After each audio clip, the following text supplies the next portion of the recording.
झारखंड प्रशासनिक सेवा संघ के अध्यक्ष राम कुमार सिन्हा जी,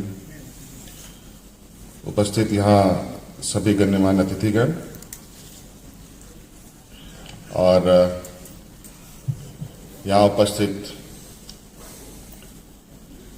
हमारे प्रिंट इलेक्ट्रॉनिक्स मीडिया के सदस्यगण, आप सभी को आज के इस आम सभा में एकत्रित होने के लिए बहुत बहुत आपका आभार प्रकट करते हुए अपनी ओर से मैं आप सबको जोहार करता हूं। जैसे मुझे बताया गया है कि बहुत लंबे समय के बाद आज राज्य प्रशासनिक सेवा की आम सभा आहूत हुई है।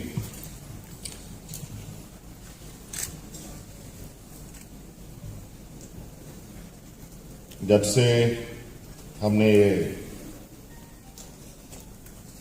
राज्य का कार्यभार संभाला है, उस समय से आज तक का यात्रा आप लोगों के सामने है। सरकार बनने के बाद सरकार ठीक से बैठी भी नहीं थी।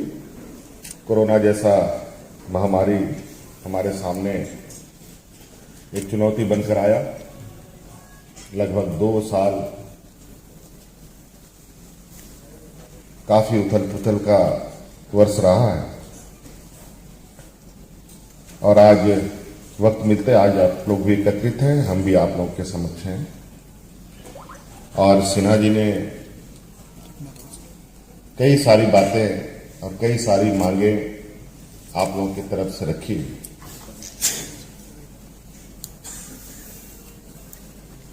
मेरा ये मानना है, राज्य प्रशासनिक सेवा के पदाधिकारी किसी भी राज्य को दिशा दिखाने में एक अहम भूमिका निभाते हैं।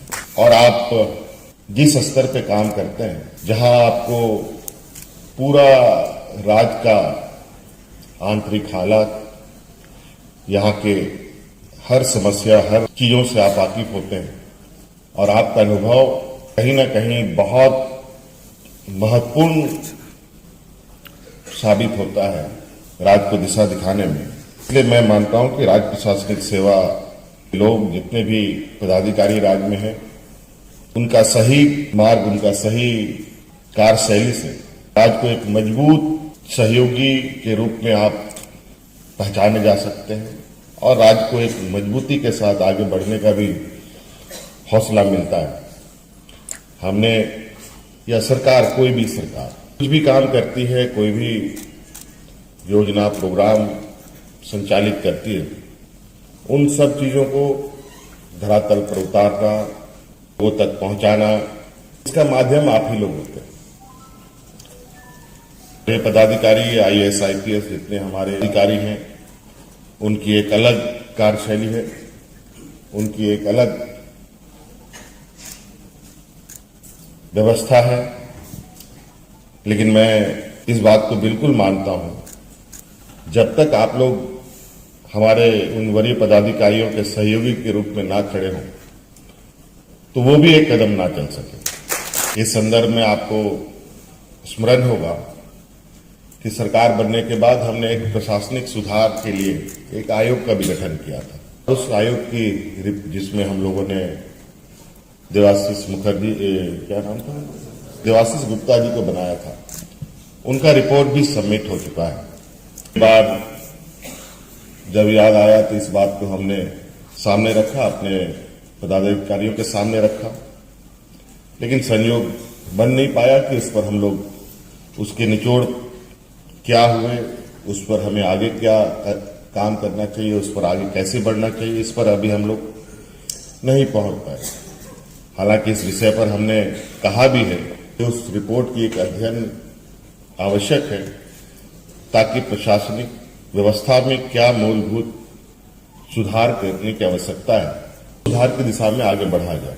जब तक प्रशासनिक व्यवस्थाएं मजबूती से स्थापित नहीं होंगी, तो कोई भी प्रोग्राम, कोई भी योजनाओं को सही तरीके से अमल में लाना भी काफी चुनौती भरा हो सकता है। विषय पर हमेशा प्रयासरत रहता हूं, हमारी प्रशासनिक व्यवस्था काफी मजबूती के साथ खड़े हो, की समस्याओं का समाधान हो। झारखंड तो वैसे भी कई चुनौतियों से जूझ रहा है, राज बनने के बाद कई उतार चढ़ाव इस राज्य ने देखे, राजनीतिक उतार चढ़ाव देखे, कई चुनौतियां सरकार के पास रही। जहां झारखंड को होना चाहिए था उसके विपरीत आज देश के सबसे पिछड़े राज्यों में हमारी सरकार में आपको अपनी बातें रखने के लिए कोई हिचक नहीं होनी चाहिए। आप हर कोई हम अपनी बातों को रखने के लिए स्वतंत्र है, चाहे वो मुख्यमंत्री कार्यालय में हो, चाहे वो विभागीय व्यवस्था में हो। आपकी बातें संवेदनाओं के साथ सुनी जाएगी और बिल्कुल संवैधानिक तरीके से जो न्याय संगत है उस पर बिल्कुल सहानुभूतिपूर्वक विचार करेगी। 22 साल हो गए हम लोग के राज्य के अलग हुए। बहुत सारी चीजें, आधारभूत संरचना में भी कई कमियां हैं, तकनीक सेवाओं में भी कई कमियां हैं, कई क्षेत्र में एक साथ काम करने की आवश्यकता है। लेकिन मैं इतना जरूर कह सकता हूं कि मैक्सिमम परफेक्शन का को हम अंजाम दे सकते हैं। इस आशा उम्मीद के साथ सभी चलते हैं और इस उम्मीद के साथ मैं भी आप लोगों से आशा करूंगा और मैंने पहले भी कहा कि आप सभी लोगों का ख्याल रखना सरकार की जिम्मेवारी है और आपका ख्याल रखना राज्य की जिम्मेवारी है। और आपकी इन सभी मांगों को मैं सहानुभूतिपूर्वक अतिशीघ्र समाधान करने का आपको आश्वस्त करता हूं। धन्यवाद।